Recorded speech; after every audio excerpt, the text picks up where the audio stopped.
नमस्कार दोस्तों, clear vision के यूट्यूब चैनल में आपका स्वागत है। आज मैं करंट अफेयर्स के नए क्वेश्चन लेके आई हूँ जिन्हें हम अभी डिस्कस करेंगे, पर उससे पहले आप हमारे चैनल को लाइक और सब्सक्राइब जरूर कीजिए दोस्तों, और इस वीडियो को ज्यादा से ज्यादा लोगों के साथ शेयर कीजिए। दोस्तों, मैंने कल आपसे क्वेश्चन ऑफ द डे में पूछा था कि अंतरराष्ट्रीय अग्निशमन दिवस कब मनाया जाता है, तो इसका सही आंसर है ऑप्शन बी, 4 मई को। दोस्तों, 4 मई को अंतरराष्ट्रीय अग्निशमन दिवस हर साल मनाया जाता है। यह जो दिवस है ये अग्निशामकों द्वारा यानी कि जो फायर फाइटर्स हैं उनके द्वारा किए गए कार्य और बलिदान का सम्मान करने हेतु मनाया जाता है। यह दिन उन लोगों का भी सम्मान करता है जिन्होंने अपना कर्तव्य निभाते हुए अपनी जान गंवाई है। दोस्तों, इस दिन लोग प्रतीकात्मक लाल और नीले रंग का जो रिबन बैज होता है उसे सपोर्ट करते हैं। लाल रंग जो होता है वो आग का प्रतीक होता है और जो नीला रंग होता है वो पानी का प्रतीक होता है। तो इस दोनों रंगों के जो रिबन है उस बैज को सपोर्ट किया जाता है इस दिन। दोस्तों, 1999 से यानी कि 1999 से जो है ये दिन प्रतिवर्ष मनाया जा रहा है।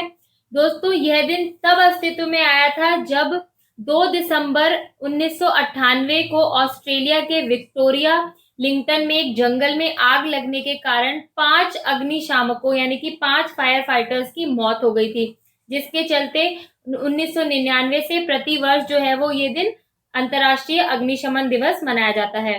चलिए दोस्तों, आज का क्वेश्चन ऑफ द डे है, निम्न में से किस राज्य सरकार ने हॉटस्पॉट क्षेत्रों में आरोग्य सेतु ऐप डाउनलोड करना अनिवार्य कर दिया है? इसके ऑप्शन है राजस्थान, उत्तर प्रदेश, महाराष्ट्र और मध्य प्रदेश। आप इनका आंसर जो है कमेंट बॉक्स में दें और मैं कल के वीडियो में इसका आंसर बताऊंगी। चलिए दोस्तों, आज के क्वेश्चन स्टार्ट करते हैं। हाल ही में किस राज्य या केंद्र शासित प्रदेश ने शराब की कीमतों में 70% की बढ़ोतरी की है? तो देखिए दोस्तों, इसका जो सही आंसर है वो है दिल्ली। जो इसमें कि नहीं दिया हुआ है तो इसमें आप ऑप्शन आएगा इनमें से कोई नहीं या फिर इनमें से कोई नहीं आंसर है दोस्तों। आंसर है इसका दिल्ली। दिल्ली राज्य सरकार ने जो है हाल ही में शराब की कीमतों में 70% की जो है बढ़ोतरी की है। दोस्तों, 4 मई से जो है भारत में तीसरे चरण का लॉकडाउन शुरू हुआ है, जिसमें कुछ चयनित क्षेत्रों में जो है प्रतिबंधों के साथ दुकानें खोली गई हैं। शराब की दुकानें लंबे अंतराल के बाद खुलने के कारण पूरे देश में लंबी लंबी कतारें लगी थी शराब को खरीदने के लिए। दोस्तों, बता दूं, शराब जो है वो राजस्व राज्य सरकार के जो राजस्व के प्रमुख स्रोत होते हैं उनमें से एक है। तो दिल्ली ने इसी के चलते इसमें 70% की बढ़ोतरी कर दी है ताकि लोग लॉकडाउन में जो है शराब ना पिए, लेकिन फिर भी लोगों ने इसे अधिक से अधिक इसकी जो है खरीदारी की है। दोस्तों, बता दूं, ड्राई स्टेट जो है भारत में जिनमें शराब पूरी तरीके से प्रतिबंधित है वो है गुजरात और बिहार। ये 2 राज्य ऐसे हैं जिनमें शराब जो है वो पूर्ण तरीके से प्रतिबंधित है। चलिए नेक्स्ट क्वेश्चन देखते हैं दोस्तों। हाल ही में अंतरराष्ट्रीय bank of reconstruction and development IBRD के लिए अमेरिकी प्रतिनिधि के रूप में किस भारतीय अमेरिकी को नामित किया गया है? तो इसका सही आंसर है option A, Ashok Michael Pinto. दोस्तों, 5 मई को यानी कि कल के दिन अमेरिकी राष्ट्रपति डोनाल्ड ट्रंप ने IBRD के अमेरिकी प्रतिनिधि के लिए जो है अशोक माइकल पिंटो को नामित किया है। इन्होंने एरिक बेथेल की जगह ली है, यानी पहले एरिक बेथेल थे अमेरिका के प्रतिनिधि, जिनकी जगह पे अब अशोक माइकल पिंटो हो गए हैं। दोस्तों, पिंटो जो है अमेरिका के खजाने विभाग में अंतरराष्ट्रीय मामलों के लिए अवर सचिव के लिए काउंसलर की जो है सेवा दे रहे हैं, और ये जो है पूर्व अमेरिकी राष्ट्रपति जॉर्ज बुश इनके विशेष सहायक थे। दोस्तों, बता दूं, IBRD जो है ये 1944 में स्थापित किया गया था और इसका जो हेडक्वार्टर है ये वॉशिंगटन DC US में है। इसका जो हेडक्वार्टर है वॉशिंगटन DC US में है। और दोस्तों, ये जो बैंक है ये मध्यम आय वाले जो देश हैं, विकासशील देश हैं, उन्हें ऋण प्रदान करता है, यानी कि उन्हें जो है ऋण प्रदान करता है। नेक्स्ट क्वेश्चन देखते हैं दोस्तों। एक्सरे का मिलान कर मात्र 15 मिनट में कोरोना की जांच करने वाला सॉफ्टवेयर किस संस्थान द्वारा बनाया गया है? तो इसका सही आंसर है ऑप्शन डी, आईआईटी सूरत। आईआईटी सूरत में जोधपुर के बीटेक के छात्र हैं निखिल व्यास। इन्होंने अपने 4 साथियों के साथ मिलकर एक ऐसा प्रोग्राम बनाया है जो सीने का जो एक्सरे है उसकी जांच करके सिर्फ 15 मिनट में कोरोना का पता लगा देगा। दोस्तों, इस जांच का जो खर्च आएगा वो प्रति जांच सिर्फ 50 रुपए ही आएगा।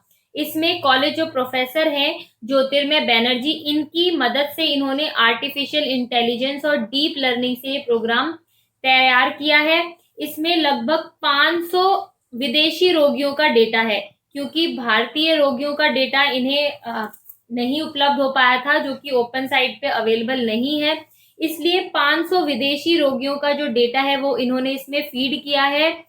इसके चलते जो है इस प्रोग्राम को जो है रोबोट में डालकर हॉस्पिटल सहित कई अन्य क्षेत्र जैसे कि रेलवे, बस स्टैंड, एयरपोर्ट या कोई भी भीड़ वाली जगह पर तुरंत स्कैनिंग की योजना की जा सकती है। इससे बिना लक्षणों वाले संक्रमित की भी पहचान करना आसान होगा, क्योंकि कई रोगी आजकल ऐसे हैं जिनमें बुखार या खांसी के लक्षण नहीं है पर फिर भी वे कोरोना पॉजिटिव हैं। तो इस जो सॉफ्टवेयर है इसकी मदद से उन रोगियों की भी पहचान हो सकेगी जिनमें कोरोना के लक्षण नहीं है।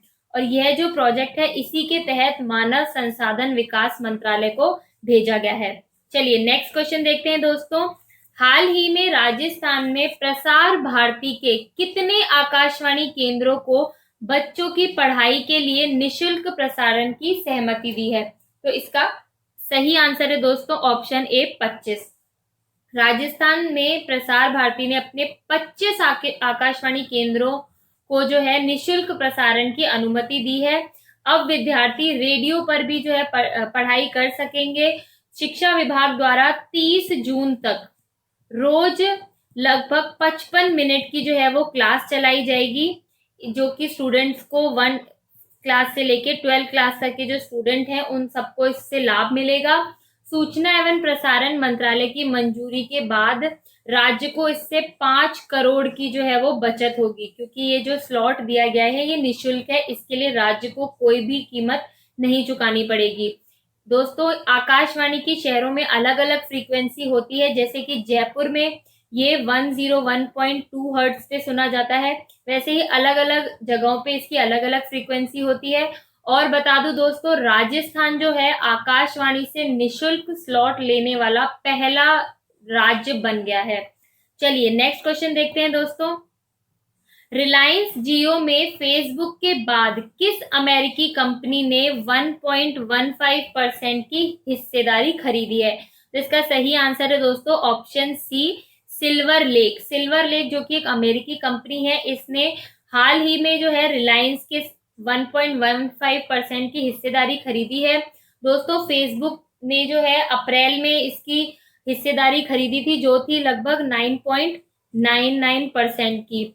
उसके 11 दिन के बाद ही जो है सिल्वर लेक को के तौर पर नया जो है जियो को इन्वेस्टर मिल गया है।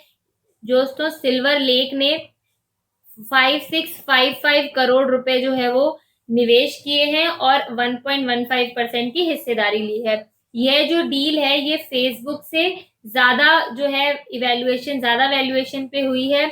दोस्तों, इन्होंने जियो प्लेटफॉर्म पर लगभग 4.90 लाख करोड़ इक्विटी और 5.15 लाख करोड़ की इन्होंने एंटरप्राइज वैल्यू जो है उस पे ये इनके निवेश हुए हैं। दोस्तों, ये जो डील है ये फेसबुक से 12.5% प्रीमियम पे हुई है। बता दो दोस्तों, सिल्वर लेक जो कंपनी है ये 1999 में इस्टेब्लिश हुई थी और इसके जो सीईओ हैं वो है एगॉन डर्बन और इसका जो हेडक्वार्टर है दोस्तों वो है आपका मेनलो पार्क, कैलिफोर्निया, यूएस में इसका हेडक्वार्टर है। चलिए नेक्स्ट क्वेश्चन देखते हैं दोस्तों।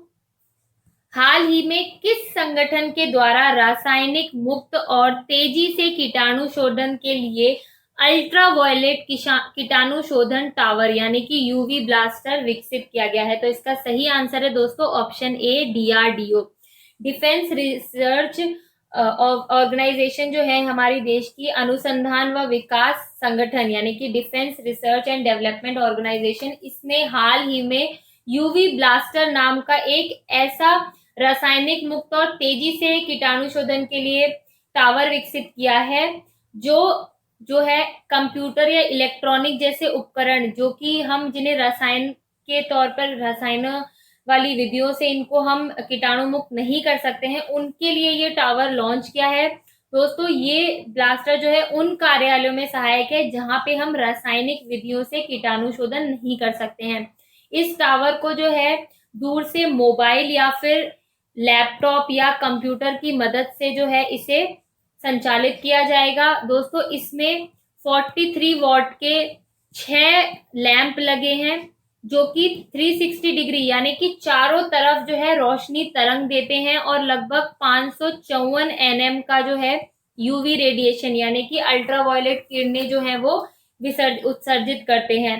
दोस्तों ये जो टावर है मानव हस्तक्षेप के दौरान बंद हो जाएगा, मतलब अगर किसी जगह पे जहाँ पे गैजेट्स और कंप्यूटर और लैपटॉप ये जैसी चीजें रखी हुई हैं हाई टेक्नोलॉजी वाली, उन्हें अगर हमें कीटाणु शोधित करना है तो इसके उनके पास में इस टावर को रख देना है और तब तक अगर कोई भी मनुष्य उस कमरे में जाता है तो ये टावर अपना काम करना बंद कर देगा, क्योंकि दोस्तों जो यूवी किरणें हैं वो मनुष्य के लिए बहुत ज्यादा हानिकारक हैं। इसलिए इसे तब चलाया जाएगा जब वहां पे कोई भी मनुष्य जो है वो मौजूद ना हो। चलिए नेक्स्ट क्वेश्चन देखते हैं दोस्तों।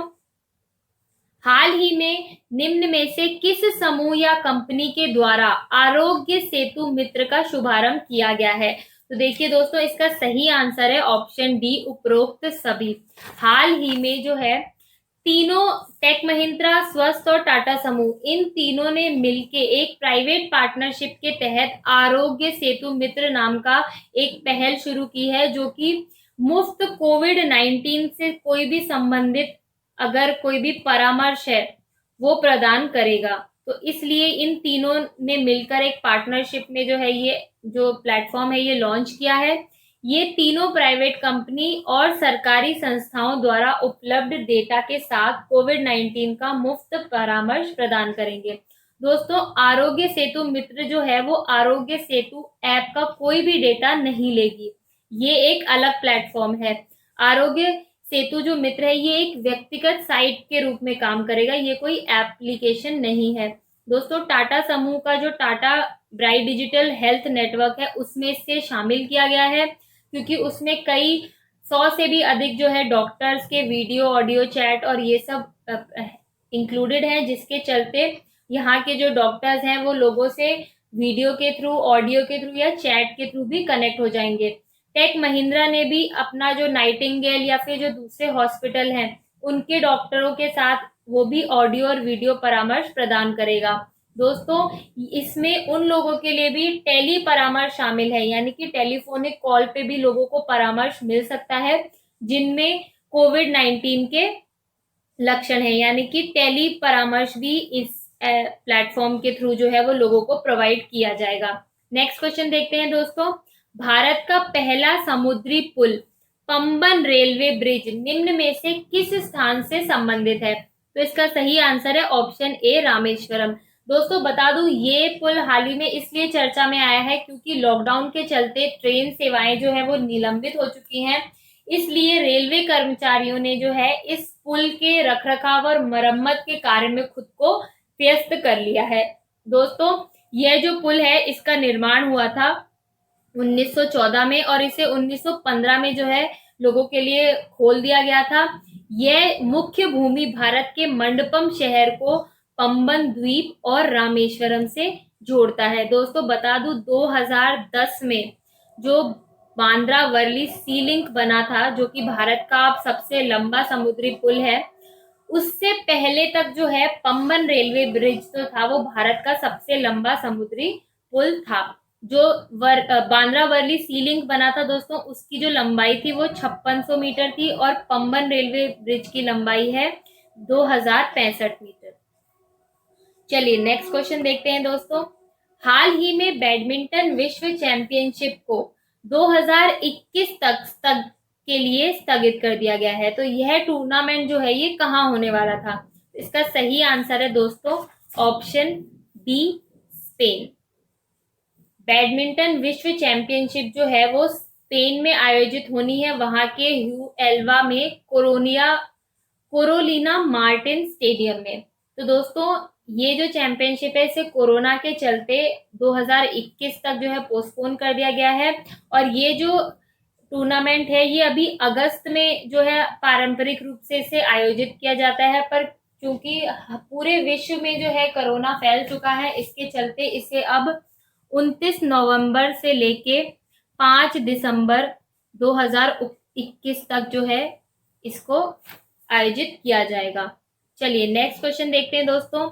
लॉकडाउन के दौरान प्रधानमंत्री जन औषधि केंद्रों ने कितनी बिक्री का रिकॉर्ड कारोबार किया है? तो इसका सही आंसर है ऑप्शन डी, 52 करोड़ का। दोस्तों बता दूं, प्रधानमंत्री जन औषधि जो योजना है वो 1 जुलाई 2015 में चलाई गई थी, जिसके द्वारा सरकार उच्च गुणवत्ता वाली जो जेनेरिक दवाइयां होती हैं वो आम लोगों को बाजार से सस्ते दामों पर उपलब्ध कराती है, जिसके चलते सरकार ने जो है जन औषधि केंद्र यानी कि ये जो जन औषधि केंद्र है इन्हें खोला था, जिसके चलते यहाँ पे लोगों को सस्ते दामों पर जो है दवा उपलब्ध होती है। लगभग 60 से 70% कम की कीमत पर जो है लोगों को जेनेरिक दवा उपलब्ध होती है, क्योंकि लोगों को लगता है कि ब्रांडेड दवा जो है वो ज्यादा असरदार होगी, ज्यादा प्रभावशाली होगी। उसके चलते प्रधानमंत्री ने ये योजना चलाई थी, जिससे लोगों को उसी प्रभाव और उसी असर वाली दवा को जो है कम रेट में उन्हें उपलब्ध कराई जाए। तो इसीलिए जो अभी जन औषधि केंद्र है लॉकडाउन के चलते उन्होंने बहुत ज्यादा बिक्री की है, लगभग 52 करोड़ का जो है कारोबार किया है। नेक्स्ट क्वेश्चन देखते हैं दोस्तों। हाल ही में दुबई मेगा एक्सपो को 1 अक्टूबर 2021 से 31 मार्च 2022 तक के लिए स्थगित कर दिया गया है। इसमें कितने देशों द्वारा भाग लिया जाना अनुमानित था? इसकी सही ऑप्शन है ऑप्शन सी, 192। दोस्तों दुबई जो है हाल ही में एक मेगा एक्सपो जो है वो जो है उसमें होने वाला था, उसको घोषणा की गई थी, पर इस इवेंट के लिए जो है क्योंकि कोरोना चल रहा है हर जगह, इसके चलते इसे अब 2022 तक जो है पोस्टपोन कर दिया गया है। दोस्तों ये जो एक्सपो है ये 6 माह तक चलने वाला एक्सपो और बहुत बड़ा एक्सपो होने वाला था, जो कि एक ही बार कहते हैं once in a lifetime होता है। तो दुबई को ये मौका मिला था कि वो इस एक्सपो को होस्ट कर सके, इसीलिए इसकी जो ड्यूरेशन है 6 महीने है, इसके चलते इसे अब 2022 तक शिफ्ट कर दिया है, जो कि अब 1 अक्टूबर 2021 से लेकर 31 मार्च 2022 तक होगा। इसमें भारत द्वारा भी प्रमुख रूप से जो है भाग लिया जाने की उम्मीद है बहुत ज्यादा। यह एक्सपो जो है वो मानवता के लिए फ्लेक्सिबिलिटी, रचनात्मकता, संस्कृति और नवाचार यानी कि जो नए नए इन्वेंशन हो रहे हैं, नए नए इनोवेशन, लोग नई नई टेक्निक से नई नई चीजें बना रहे हैं, ये उन सब तकनीकों को जो है शामिल करने के लिए बनाया गया था, जिसमें अलग अलग क्षेत्रों में जैसे चिकित्सा, स्वास्थ्य, विज्ञान, अलग अलग क्षेत्रों में अलग अलग जो इनोवेशन हो रहे हैं नए नए, उनको जानने के लिए जो है ये एक्सपो लॉन्च किया गया था। नेक्स्ट क्वेश्चन देखते हैं दोस्तों। हाल ही में प्रसिद्ध कवि के.एस. निसार अहमद का 84 वर्ष की उम्र में निधन हो गया है। वह किस भाषा के कवि थे? तो इसका सही आंसर है दोस्तों ऑप्शन ए। कवि के.एस. निसार अहमद जो हैं वो 84 वर्ष के थे, और ये जो है ये कन्नड़ भाषा के जो हैं कवि थे। दोस्तों इनका जन्म हुआ था 5 फरवरी 1936 में। ये बहुत ही जाने माने कवि थे कन्नड़ भाषा के। इन्होंने दोस्तों इन्हें 2008 में जो है पद्मश्री अवार्ड से भी नवाजा गया था, और इन्हें 2017 में जो है पंपा अवार्ड भी मिला था। पंपा अवार्ड जो होता है दोस्तों वो कर्नाटक सरकार के द्वारा सर्वोच्च साहित्य के लिए दिया जाता है। तो इन्हें 2017 में पंपा अवार्ड भी दिया गया था, और 1981 में जो है इन्हें राज्योत्सव अवार्ड भी दिया गया था दोस्तों। तो ये बहुत ही जाने माने जो है कवि थे। इनकी रचनाएं थी मानसू गांधी बाजरू, नित्योत्सव, सांझे अदिरा माली आदि। नेक्स्ट क्वेश्चन देखते हैं दोस्तों। कोविड-19 में लोगों को आशावादी बनाए रखने के लिए हम हार नहीं मानेंगे गाना जारी किया है। इसके गीतकार कौन है? तो इसका सही आंसर है ऑप्शन डी, प्रसून जोशी। दोस्तों, इस गाने के जो संगीतकार हैं वो है ए.आर. रहमान, जिन्होंने ये गाना कंपोज किया है, और प्रसून जोशी हैं जिन्होंने ये गाना लिखा है, यानी कि लिरिक्स जो है वो प्रसून जोशी जी के हैं। और ये गाना जो है ये HDFC बैंक के कोलैबोरेशन में हाल ही में लॉन्च किया गया है। हाल ही में इसे फ्राइडे को जारी किया गया है। दोस्तों, इसमें कई गायकों ने अपनी आवाज दी है, जैसे क्लिंटन सेरेजो, मोहित चौहान, हर्षदीप कौर, जावेद अली, नीति मोहन, मीका सिंह, सिड श्रीराम, जोनिता गांधी, खातिजा रहमान, साशा त्रिपाठी, श्रुति हसन, अभय जोधपुरकर, इन सभी सिंगर्स ने जो है इस गाने में अपनी आवाज दी है, और इस गाने को HDFC के द्वारा लॉन्च किया गया था। दोस्तों, बता दूं, HDFC बैंक जो है इसका गठन हुआ था 1994 में, और इसका जो हेडक्वार्टर है वो मुंबई में है दोस्तों। और इसके जो MD हैं HDFC के वो हैं आदित्य पुरी। नेक्स्ट क्वेश्चन देखते हैं दोस्तों, राष्ट्रीय नर्स दिवस कब मनाया जाता है? तो इसका सही आंसर है दोस्तों ऑप्शन बी, 6 मई को। 6 मई को जो है वार्षिक रूप से जो है नर्स दिवस मनाया जाता है। इस दिन को नर्स के योगदान व प्रतिबद्धताओं के प्रति जागरूक करने के लिए ये दिन मनाया जाता है। दोस्तों, इसे राष्ट्रीय RN मान्यता के दिवस के रूप में भी जाना जाता है। और यह जो दिन है यह नर्स वीक का पहला दिन होता है। मतलब जो नर्स वीक मनाया जाता है वो मनाया जाता है 6 मई से लेके 12 मई तक। ये पूरा वीक जो है ये नर्स वीक मनाया जाता है। दोस्तों, 12 मई जो है वो एक अंग्रेजी समाज सुधारक थी, अंग्रेजी नर्सिंग संस्थापक थी, फ्लोरेंस नाइटिंगेल, इनका जन्म दिवस है। दोस्तों, क्रीमियन युद्ध के दौरान इन्होंने घायलों की सेवा की थी, जिसके चलते ये बहुत ज्यादा प्रसिद्ध हुई थी। और इन्हें रात में घूमने की वजह से इन्हें लेडी विद अ लैम्प भी कहा जाता था। तो इसके चलते जो है इस वीक का जो लास्ट डे है वो 12 मई होता है। नेक्स्ट क्वेश्चन देखते हैं दोस्तों, इसका ये 17वां नहीं है, 7 है। 7वें राष्ट्रमंडल युवा खेलों को 2023 तक के लिए स्थगित कर दिया है। इन खेलों का आयोजन कहाँ किया जाना था? तो इसका सही आंसर है ऑप्शन डी, ए व बी दोनों, यानी कि टोबैगो और त्रिनिदाद जो है यहाँ पे इन खेलों को आयोजित किया जाना था। दोस्तों, ये जो खेल है राष्ट्रमंडल युवा खेल, ये इसलिए स्थगित किए गए हैं क्योंकि जो टोक्यो ओलंपिक गेम्स थे वो 23 जुलाई से लेकर 8 अगस्त तक होने थे 2020। तो वो जो टोक्यो ओलंपिक गेम है ये 1 साल के लिए पोस्टपोन हो गए हैं कोरोना के चलते। अब ये जो युवा राष्ट्रमंडल युवा खेल जो थे ये 1 अगस्त से लेकर 7 अगस्त 2020 तक होने वाले 21 तक होने वाले थे। अब क्योंकि ये गेम्स जो है ये 1 साल के लिए पोस्टपोन हो गए, इसके चलते इन खेलों को जो है 2023 तक के लिए स्थगित कर दिया गया है। दोस्तों, पहला जो युवा राष्ट्रमंडल युवा खेल जो है पहला, वो सन 2000 में आयोजित किया गया था स्कॉटलैंड में, एडिनबर्ग में। और दोस्तों, भारत ने भी इन खेलों की मेजबानी की है। 2008 में भारत में पुणे में जो है ये खेल आयोजित किए गए थे। दोस्तों, आज के क्वेश्चन यही खत्म होते हैं। इन क्वेश्चंस की PDF लेने के लिए आप हमारे टेलीग्राम ग्रुप को ज्वाइन करें, क्लियर विजन जयपुर के नाम से, और इस वीडियो को ज्यादा से ज्यादा लोगों के साथ शेयर कीजिए। धन्यवाद दोस्तों।